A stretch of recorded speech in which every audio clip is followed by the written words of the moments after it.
Saatnya timnas keluar dari AFF. Kayaknya ini perlu juga nih kita pikir-pikir untuk sebuah planning. Kita nggak usah lah lagi ikut AFF, ya kan? Kenapa aku bisa bilang kita kayaknya wajib mikir-mikir kita nggak usah ikut AFF lagi? Alasan yang pertama adalah AFF ini selalu merugikan kita, guys. Ya, dalam artian kita pasti mengalami namanya kecurangan, ya, baik itu kesalahan dari pemain lawan maupun juga wasit, ya. Pokoknya banyak sekali kontroversi yang terjadi. Ini kita bukan mencari kambing hitam kekalahan daripada timnas kita, tidak ya. Kalau dari memang permainan timnas kita, ya kita jujur kita akui nggak banget juga, nggak jago-jago amat. Pemain timnas kita juga ya berselemak PA, ya kan, banyak juga passing-passing salah. Ya kita tidak membela timnas kita, bahwasanya timnas kita kalah gara-gara faktor eksternal, tidak, memang karena internal juga kita kurang, ya. Tetapi yang patut kita soroti di sini adalah banyaknya keputusan-keputusan yang mengganjal, ya. Keganjalan itu berawal dari keputusan wasit. Contohnya adalah ketika menghadapi Laos, di mana kita yang seharusnya bisa menang, tetapi kemenangan kita harus sirna akibat kesalahan daripada wasit yang tidak menganulir bola yang sudah keluar dari lapangan. Dan juga yang paling terup to date adalah kejadian tadi malam. Ketika timnas Indonesia lagi bagus-bagusnya, sudah mendapatkan chemistry dan lagi berada di atas angin untuk mendapatkan sebuah gol, tiba-tiba timnas harus mendapatkan kartu merah. Oke, kartu merah oke lah, memang kartu merah ya, karena memang tindakan itu juga tidak kita benarkan. Walaupun sebenarnya di situ Ferrari mungkin menyikut dadanya, tapi dia bereaksi di kepala ya, tapi ya kesalahan tetaplah kesalahan, diganjar gitu kan.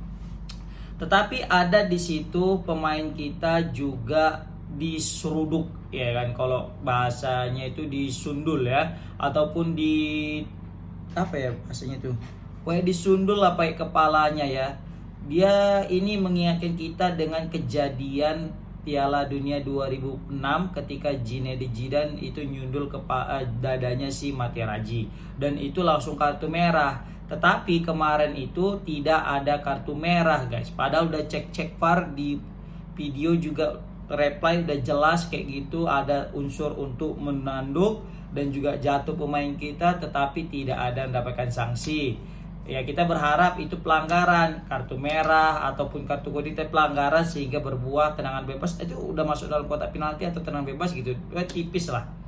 Selanjutnya lagi yang paling aku soroti adalah bagaimana Doni Tripamungkas. Di situ dia kan maksudnya itu menghalau bola. Nah, dari replay itu kita lihat itu dia itu mengenai dada, guys. Tidak ada mengenai tangan gitu. Memang tangannya terlihat nampak lebih tinggi kayak gini, menjulang ya kan. Tetapi kalau misalnya kita perhatikan lagi tayangan ulangnya, di situ seperti hanya mengenai dadanya saja, guys. Dan aku juga sangat menyoroti keputusan wasit yang tidak mengecek VAR layar yang ada di pinggir lapangan, ya kan, hanya mengandalkan informasi dari ruangan VAR yang dia juga tidak tahu bagaimana video atau tayangan ulangnya. Padahal tujuan dari VAR itu kita bisa langsung lihat bagaimana sih bentuk pelanggaran, bagaimana sih bentuk keganjalan atau bentuk kontroversi yang harus diluruskan, kan kayak gitu. Jadi kita tahu sama tahu, penonton di stadion tahu, kita penonton di rumah juga tahu. Kan itu yang sering diterapkan baik di Liga Inggris, di Liga Champions ataupun di Piala Asia ataupun Piala Dunia, kan gitu. Tetapi di Piala AFF ini hanya memakai embel-embel VAR doang, tetapi aksinya tidak, guys. Kenapa? Karena hanya megang seakan-akan ngomong, tapi tak ada menghasilkan yang yang bisa kita bilang menjawab segala keraguan kita gitu kan. Kita nengok VAR karena ada keraguan, tetapi ini tak terjawab keraguan kita, guys, karena hanya mengandalkan CCTV monitor atau layar yang ada di ruang VAR, dan tanpa kita tahu bagaimana sebenarnya yang benar itu, guys. Nah, ini menjadi keganjalan tersendiri bagi aku selaku fans timnas Indonesia ya, yang ya tanpa mesti mendiskreditkan ini, tetapi Yang jelas AFF ini banyak sekali keganjalan yang terjadi guys. Mulai daripada jadwal yang tidak manusiawi menurut aku ya, yang mana kita harus bertandang dari satu tempat ke tempat yang lain dalam waktu 3 hari udah main lagi, padahal ini pemain bukan manusia, ditambah lagi ini juga beda negara bukan beda kota. Kalau beda kota kan nggak rempong. Beda lah kalau kita dalam penerbangan dalam negeri sama luar negeri. Penerbangan dalam negeri kita itu nggak mesti keluar imigrasi, nggak banyak pengecekan dan sebagainya. Ditambah lagi juga tidak akan melakukan transit yang banyak. Kalau kita beda negara, itu belum tentu ada penerbangan yang langsung ke negara tersebut. Pasti kita mesti transit dulu. Dan itu akan menyita waktu dan juga tenaga. Nah ini kan aja udah merugikan pemain-pemain kita gitu loh. Syukur-syukur sebenarnya setelah selesai Piala AFF ini kita tidak mengalami cedera ini pemain-pemain kita. Rafael Struijk, Marcelino itu tidak mengalami cedera parah. Kebayangkan kalau misalnya kita kehilangan Marcelino dan Rafael Struijk hanya gara-gara sebuah Piala AFF yang katanya luar biasa itu. Ya, maka dari itu aku juga sangat menyayangkan kita yang terlalu fokus ke Piala AFF sehingga kita lupa tujuan utama kita yaitu Piala Dunia guys. Seperti itu. Nah, jadi itu salah satu banyak faktor lah yang mempengaruhi kenapa aku mikir kita harus kita harus keluar aja nih dari Piala AFF ini. Ya kan? Selanjutnya juga dari segi level permainan.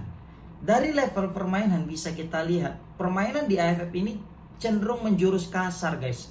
Ini sebenarnya memang tidak terlalu kasar-kasar amat, tetapi ini bisa meskipun nggak kasar-kasar amat, tapi bisa kita lihat banyak pemain cedera, ya kan?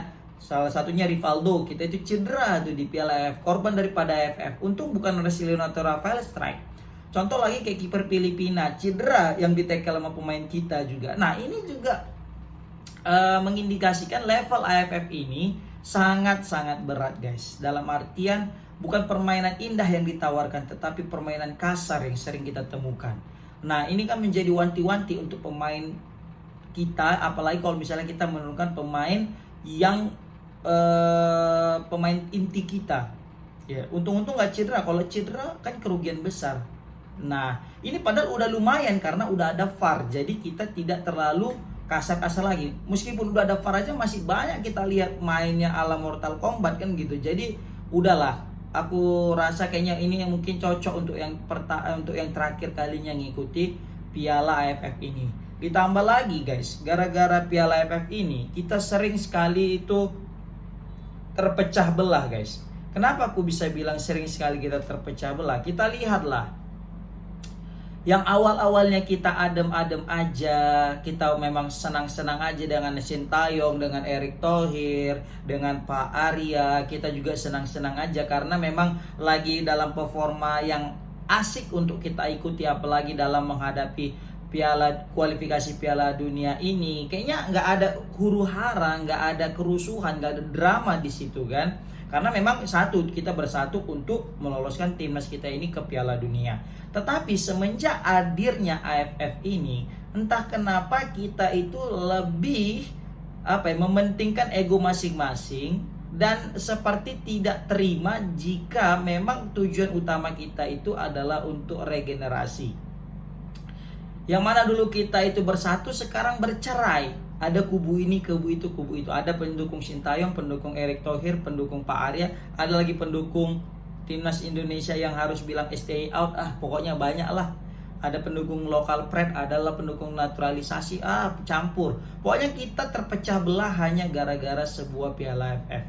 Nah, apalagi AFF ini dia di tengah jeda kompetisi itu, di jeda antara Piala Dunia gitu kan, kualifikasi Piala Dunia. Sebelumnya kita kan main di Piala lawan Arab Saudi, terus main AFF. Habis itu kan kita main Australia nanti. Nah itu kan di tengah main AFF. Nah ini takutnya merusak konsentrasi kita guys. Takutnya juga merusak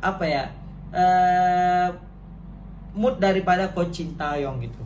Sebenarnya kita ini udah pasrah aja lah, apalagi kalau sekelas AFF ini, ya Allah, udahlah biarin aja gitu, nggak usah terlalu kita pedulikan kali. Nyatanya toh kalau kita terlalu semangat di Piala AFF ini, yang senang itu adalah mafia-mafia itu kayaknya. Ya kan, makanya udah pala-pala pun aku nengok, apalagi tadi malam ya, kesel kali aku nengok cara pemain Vietnam itu ngulur-ngulur waktu ya kan.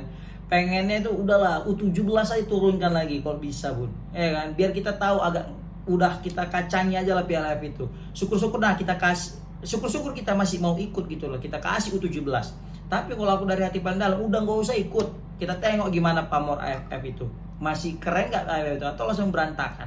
Nah, aku juga nggak tahu ini apakah ada sanksi tersendiri nggak kalau misalnya kita nggak ikut AFF. Oke, komen di kolom komentar. Assalamualaikum warahmatullahi wabarakatuh. Oh ya, komen gimana pendapat kalian kalau misalnya Indonesia keluar daripada AFF.